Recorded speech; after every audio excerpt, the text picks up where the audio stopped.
आज अपना नया चैप्टर स्टार्ट करेंगे, एडमिशन ऑफ अ पार्टनर, जिसमें कॉन्सेप्ट नियर अबाउट वही रहता है वैसे, change in profit sharing ratio वाला। बट इसमें क्या होता है कि जो हमारे पास जैसे दो पार्टनर्स अगर काम कर रहे थे, ए और बी, ठीक है, तो क्या होता है कि इनको काम करते करते लगता है कि अब हमारे पास फंड्स थोड़े कम हैं, पैसे थोड़े कम पड़ रहे हैं, तो इसके बाद ही क्या करते हैं कि इसमें एक नया पार्टनर और ऐड कर लेते हैं, सी। इस चीज़ को, जो ये नया पार्टनर आता है, तो इस चीज़ को बोलते हैं एडमिशन ऑफ अ पार्टनर। तो ये जब बिज़नेस में आता है तो ये क्या चीज़ लेके आता है, अपना कैपिटल लेके आता है, बिज़नेस में पैसा लेकर आता है, ठीक है। जिससे क्या होता है कि बिज़नेस की वेल्थ बढ़ जाती है और बिज़नेस में कैपिटल बढ़ती है, तो हम काम ज़्यादा कर पाते हैं। काम ज़्यादा कर पाएंगे तो प्रॉफिट्स भी ज़्यादा होंगे, और उसमें फिर मतलब इनको भी फ़ायदा रहता है, ए और बी को, ठीक। तो जब ये पार्टनर का एडमिशन होता है तो दो चीज़ें लेके आता है, एक तो कैपिटल लेके आता है और एक गुडविल लेके आता है, ठीक है। टॉपिक सारे के सारे वही रहेंगे बिल्कुल, जो पिछले चैप्टर में पढ़े थे। जैसे पहला टॉपिक आएगा कैलकुलेशन ऑफ रेशोज़, उसमें भी किया था, याद करो, रेशोज़ का कैलकुलेशन, ठीक है।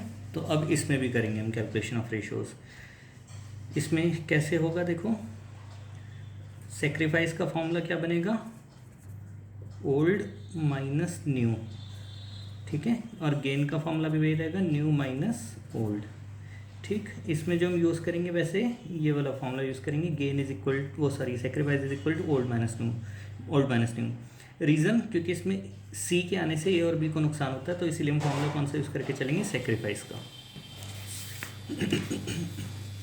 देखो इसमें कैसे सिस्टम चलेगा, ए और बी पार्टनर्स थे, sharing profits in the ratio 2:1, ठीक है।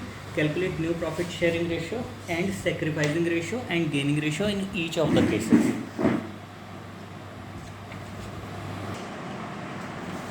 ठीक। इसमें फिर अलग अलग केसेस आएंगे।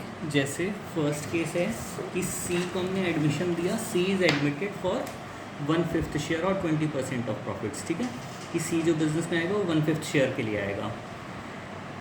फिर सेकंड केस आएगा इसी तरह, थर्ड केस और फोर्थ केस। तो इसके क्वेश्चन हम स्टार्ट करेंगे। क्वेश्चन नंबर फर्स्ट का, केस नंबर फर्स्ट,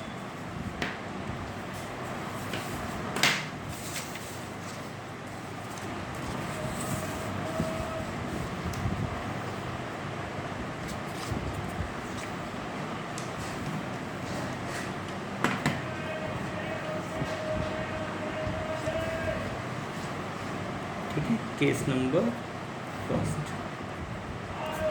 देखो इसमें क्या चीज़ है कि जब ए और बी पार्टनर्स थे और उनका रेशियो था 2:1, ठीक।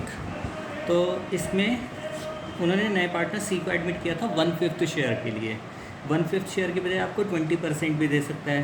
तो 20% जब हम करेंगे ना, 20% का मतलब होता है अपॉन 100, तो 20% का मतलब भी क्या होता है, 1/5 ही होता है। तो लैंग्वेज चाहे ये यूज़ करे चाहे ये यूज़ करे, तो इसका मतलब 1/5 ही है, ठीक। इसको करने का क्या तरीका रहता है इस चैप्टर में थोड़ा सा मेथड चेंज रहता है, ठीक। हम लेट करते हैं, let total share is equal to 1, कि जो पूरा हिस्सा है हम उसको 1 मान लेते हैं, ठीक।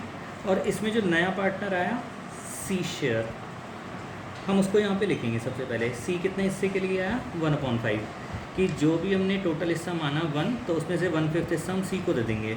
तो बाकी हिस्सा कितना बचेगा, रिमेनिंग शेयर 1 - 1/5 इक्वल टू 4/5, ठीक। इसको करने का तरीका यही रहेगा, ध्यान रखना कि पहले टोटल शेयर को 1 लेट किया जाएगा, फिर नए पार्टनर का शेयर लिखेंगे, फिर बचा हुआ रह जाएगा रिमेनिंग शेयर 4/5, ठीक है। अच्छा, अब उसके बाद क्या करेंगे, जो ये रिमेनिंग शेयर है ना, ये दोनों में बांट देंगे पुराने पार्टनर में, ए शेयर, ठीक है, ए का नया हिस्सा, जो 4/5 है ना ये वाला, और बी का नया हिस्सा, B share new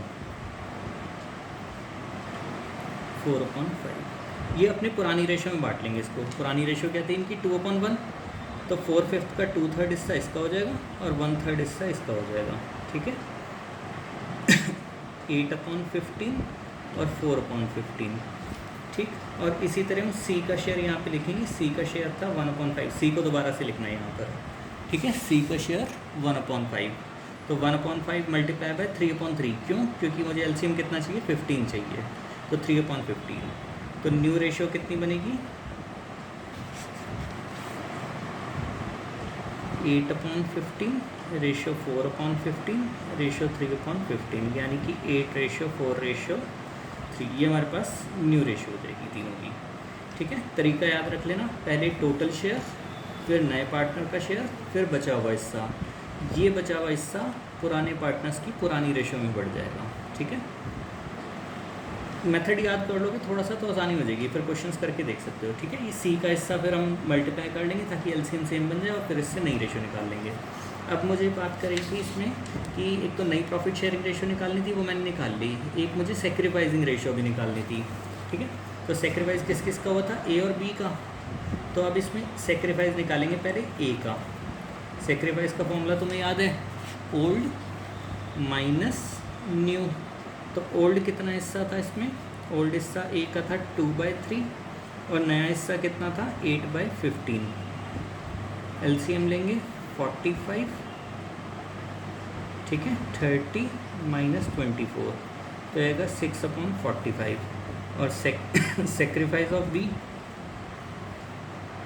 old minus new, 1/3 minus 4/15, LCM 45, 15 minus 12, 3/45। ठीक है, तो अब इनका सेक्रीफाइसिंग रेशियो कितना बन जाएगा, sacrificing ratio is equal to 6/45 ratio 3/45 equal to 6:3, और जितना कटिंग हो सकती है उतना कर लेंगे, इक्वल टू 2:1।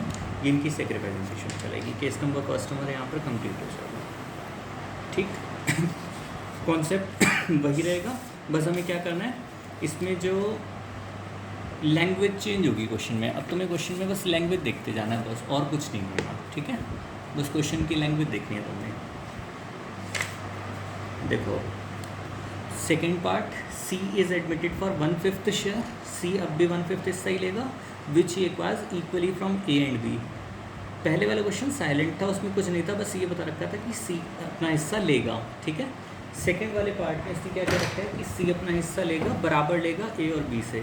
तो इस केस में जब ऐसा गिवन होता है ना, विच ही एक्वायर्स, जब ये वाली लैंग्वेज यूज़ होगी, ठीक है, तो एक्वायर वाली में हमें क्या चीज़ दे रखा होगा, ध्यान रखना, सेक्रीफाइस दे रखा होगा। ठीक है, इन पार्टनर्स का। ये तुम्हें लैंग्वेज के हिसाब से थोड़ा थोड़ा चीज़ों को याद करना पड़ेगा कि ये अपना हिस्सा ए और बी से ले रहा है। इट मीन्स कि हमें सीधा सीधा क्या गिवन है, ए का सेक्रीफाइस और बी का सेक्रीफाइस। अब यहाँ पे देखो सेक्रीफाइस ऑफ ए निकालेंगे हम। ए कितना हिस्सा देगा, 1/5 का आधा। ठीक है, तो यहाँ पे कितना हो जाएगा, sacrifice of A 1/5, 1/5 multiply bye 1/2, यानी कि 1/10। ठीक है, तो अब मेरे पास ए का सेक्रीफाइस अवेलेबल हो गया और ओल्ड भी अवेलेबल है, तो मैं इससे क्या निकालूंगा, इसका न्यू शेयर निकाल लूँगा। New is equal to old minus sacrifice, 2/3 minus 1/10। तो एलसीएम लेके करोगे तो आंसर आएगा 17/30। इसी तरह बी का सेक्रीफाइस गिवन होगा 1/5 मल्टीप्लाई बाय 1/2, तो ये भी 1/10 आएगा। तो इसका भी न्यू शेयर निकालेंगे, ओल्ड माइनस सेक्रीफाइस 1/3 माइनस 1/10, तो ये कितना निकल के आएगा 7/30। अब दोनों का न्यू शेयर आ गया, और सी का शेयर तो 1/5 ही बनेगा क्योंकि इसने टोटल 1/5 हिस्सा लेना था। ठीक है, तो 1/5। अब एलसीएम कितना है, 30 और 30, तो हम क्या करेंगे, 6 से मल्टीप्लाई करेंगे ऊपर नीचे, 6/6, 6 डिवाइडेड बाई 30। अब मैं न्यू रेशो कैसे निकालूंगा, 17/30 रेशो 7/30 रेशो 6/30, तो 17:7:6, ये मेरा आंसर हो जाएगा। सेक्रीफाइसिंग रेशो, ए का सेक्रीफाइस 1/10, बी का सेक्रीफाइस 1/10, तो कितना हो जाएगा 1:1। ये हमारे पास केस नंबर 2 हो जाएगा।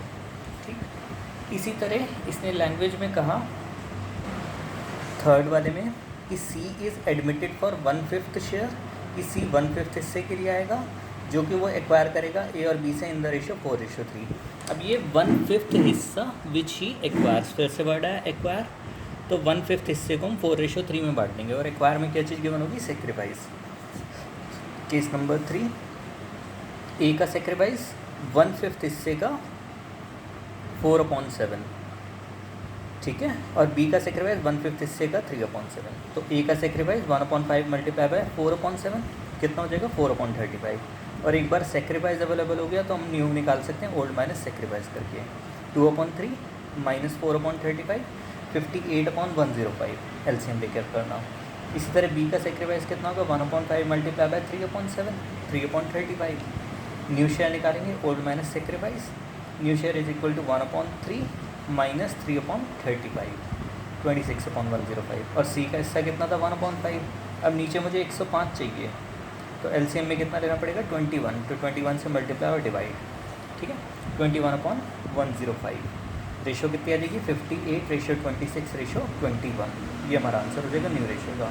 और सेक्रीफाइसिंग रेशो 4/35 रेशो 3/35 तो 4:3, ठीक। और इसी तरह फिर हमारे पास फोर्थ पार्ट हो जाएगा इसका कि हमने सी को एडमिट किया एज अ न्यू पार्टनर। अब यहाँ पे देखो दे रखा है ए सरेंडर, सीधा सीधा लिखा। सरेंडर का मतलब भी सेक्रीफाइस दे रखा है। और सरेंडर में क्या वर्ड यूज़ हो रहा है ऑफ हिज शेयर, पिछले चैप्टर में भी किया था। ऑफ का मतलब मल्टीप्लाई। ए कितना सरेंडर कर रहा है 1/6 ऑफ अपना हिस्सा और बी सरेंडर कर रहा है 2/7 ऑफ अपना हिस्सा। तो 1/6 ऑफ हिज शेयर, उसका खुद का हिस्सा कितना था 2/3। तो ए का सेक्रीफाइस कितना हो जाएगा 1/6 मल्टीप्लाई बाय 2/3, ठीक है 2/18। इसी तरह इसका न्यू शेयर निकल आएगा 2/3 माइनस 2/18 10/18। सेक्रीफाइस ऑफ बी कितना होगा and B surrenders 2/7 of his share. तो 2/7 मल्टीप्लाई बाय 1/3, ठीक है 2/7 मल्टीप्लाई बाय 1/3 तो 2/21। तो इसका न्यू शेयर निकल आएगा सेक्रीफाइस, ठीक है new share is equal to old minus sacrifice. तो कितना होगा ये हमारे पास 1/3 माइनस 2/21 यानी कि 5/21। तो अब न्यू शेयर सी का निकालेंगे हम, ठीक है। सी का कैसे निकलेगा, जितना हिस्सा ए ने दिया ये ए का सेक्रीफाइस और ये बी का सेक्रीफाइस, दोनों से जुड़ के किसका हिस्सा निकल आएगा सी का, ठीक है। दोनों को प्लस कर लेंगे 2/18 प्लस 2/21। एलसीएम लेना 126 आएगा 26/126। फिर इसको सही कर लेंगे रेशो को 10/18 रेशो 5:21 रेशो 26:126। नीचे सबका एलसीएम 126 70:30 रेशो 26। फिर कटिंग करेंगे 35:15:13, ठीक है ये हमारे पास हो जाएगा। और अगर इसकी सेक्रीफाइस रेशो मैं निकालूँ, मैं भूल गया इसमें निकालना। सेक्रीफाइसिंग रेशो मैं यहाँ पर कर देता हूँ। Sacrificing ratio is equal to कितनी होगी 2/18 रेशो 2/21। तो एलसीएम 126, ठीक है ये होगा यहाँ पर 14 और यहाँ पर आएगा 12, ठीक है। तो ये आएगा 14:12 यानी कि 7:6। ये इसका सेक्रीफाइस निकल आएगा, ठीक। एक नोट दे रखा है, एक मिनट पढ़ लेते हैं। नोट क्या है ये हमारे पास, if old ratio is not given, कह रहा है कि ओल्ड रेशो गिवन नहीं है, ठीक है यानी कि ये वाली, and future ratio is given, ठीक है। Then do solution as per case number 1, कि अगर तुम्हें फ्यूचर की रेशो दे रखी है ना तो तब भी केस नंबर 1 के अकॉर्डिंग करेंगे। इसका क्वेश्चन मैं तुम्हें नेक्स्ट वीडियो में दिखाऊंगा, ठीक है। इसको नोट को एक बार थोड़ा सा लिख के लर्न कर लेना, इसका क्वेश्चन मैं तुम्हें नेक्स्ट वीडियो में दिखाऊंगा, ठीक। और अभी के लिए पहले इतना पोर्शन रिवाइज कर लो। 4 केसेज हैं, इसमें पहले वाले में कुछ मेंशन्ड नहीं था तो लेट करके होगा काम, लेट टोटल शेयर। एक्वायर वाले में सेक्रीफाइस निकलेगा पहले, थर्ड वाले में भी एक्वायर वाले में सेक्रीफाइस निकलेगा। सरेंडर हो चाहे एक्वायर हो, मतलब बात वही सेक्रीफाइस निकलेगा, ठीक है। ऑफ शेयर में मल्टीप्लिकेशन रूल्स भी चलेगा साथ में, ठीक है। तो फॉर्मूले वही हैं जो हमने chapter change in profit sharing ratio में किए थे। तो सारा का सारा काम हमारा वही रहेगा। एक ये क्वेश्चन हो जाएगा हमारे पास और इसके कुछ क्वेश्चन अभी पेंडिंग हैं यहाँ तक, ठीक है। 3 केसेस और हैं तो ये हमारे पास रेशियोज़ वाला टॉपिक ख़त्म हो जाएगा। और रेशियो के बाद याद करो उसमें हमने गुडविल पढ़ा था, तो इसमें भी हमारे पास टॉपिक गुडविल वाला आएगा नेक्स्ट, ठीक है। चलो आज इतना ही कर लेते हैं अभी, फिर नेक्स्ट वीडियो में कंटिन्यू करेंगे अपना।